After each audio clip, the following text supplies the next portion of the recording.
I'm motivated by fear. Fear of fear. I hate being scared to do something. It's very simple.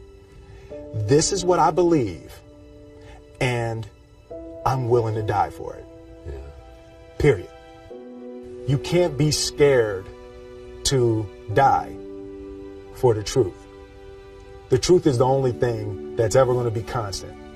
And you can't fear what might happen to you if you were to tell the truth. Because what happens to you if you don't tell the truth is worse than telling the truth will ever be.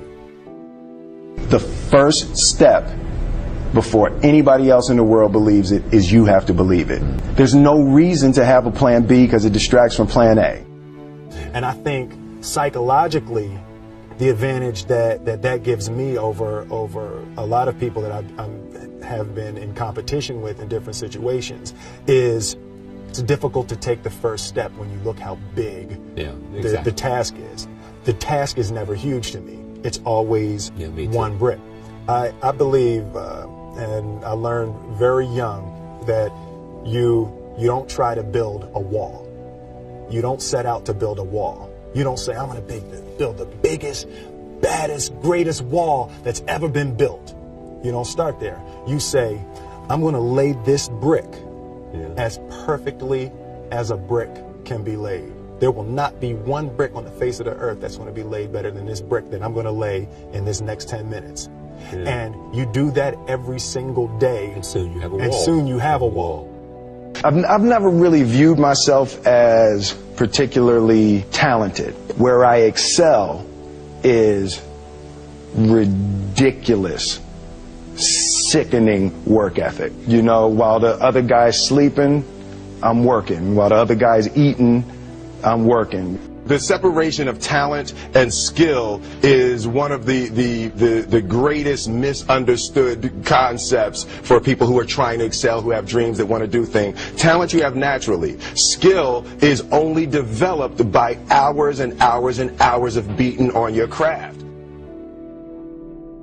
I always knew that I could work hard enough. There wasn't an issue with discipline, or there wasn't an issue with the ability to sacrifice or the willingness to sacrifice. There's no easy way around it. No matter how talented you are, your talent is going to fail you if you're not skilled. Mm-hmm. You know, if you don't study, if you don't work really hard and dedicate yourself to being better every single day. Mm-hmm. This one year, my father had his shop, and he decided for whatever reason that he wanted a new wall on the front of his shop. So he tore down probably about 16 feet high and probably about 30 feet long. He just completely tore the wall down, and my brother and I had to dig a 6-foot hole. We for the foundation. We would mix in the concrete by hand. A year and a half. We were building this wall for a year and a half. Every day after school, we would come and mixing concrete, putting it in the hole, doing it. And it was just myself and my little brother. And I remember standing back, looking at that wall, saying, there's going to be a hole here forever. A year and a half later, we laid the final brick.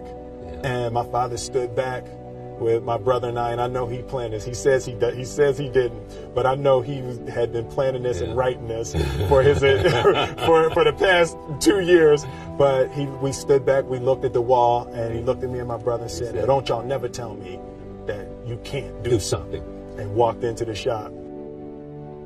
As a child, my parents always told me you could be whatever you want to be. You could do whatever you want to do. And you know, that office, that position, the highest office on the face of the earth, it was something I heard my parents saying it, but I didn't totally believe it. Yet I went out in the world and I carried myself and I held my head high and I stood there and I looked people in their eyes and I talked to people as if I was deserving of everything that this planet has to offer. I really want to say to children out there and to people who are watching, Confucius said one time, he who says he can and he who says he can't are both usually right.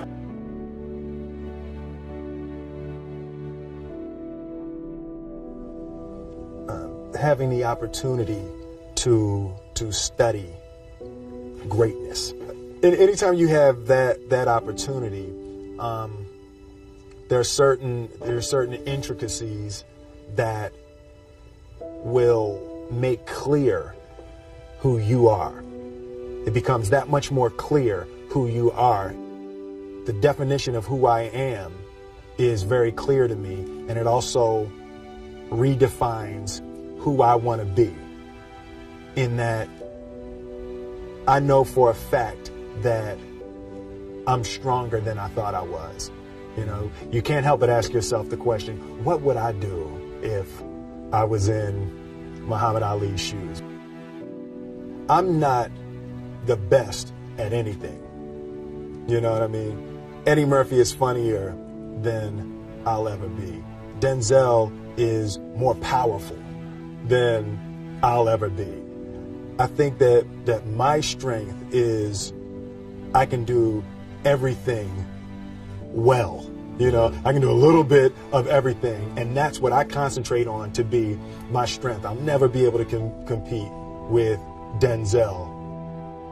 I enjoy connecting with people and ideas, and you know, I have a mission statement. So every year for probably the past 10 years, I've worked out a mission statement for myself. And for the last few years, the mission statement has stayed the same, and it's been improve lives, right? So when I go into something, I'm looking for how the quality of this piece could potentially improve lives. But it's all along the way. It's when you make the movie and how you're interacting with people in the process. And the concept of improving lives runs through the center of everything I do. And then I realized that the way to improve lives is to continually improve yourself, right? So with that, every morning when I get out of the bed, I haven't fixed everything in the world yet, so there's always something to do. I want my life, I want my work, my family, I want it to mean something. If you are not making someone else's life better, then you're wasting your time. Like your life will become better by making other lives better. A few months ago, I said that I believe that if I chose to, I could be the president of the United States. And I think as I've had a chance to intellectualize why I said that. Yeah. And I think that there's a certain delusional quality that all successful people have to have. You have to believe that something different than what has happened for the last 50 million years of history. You have to believe that something different can happen.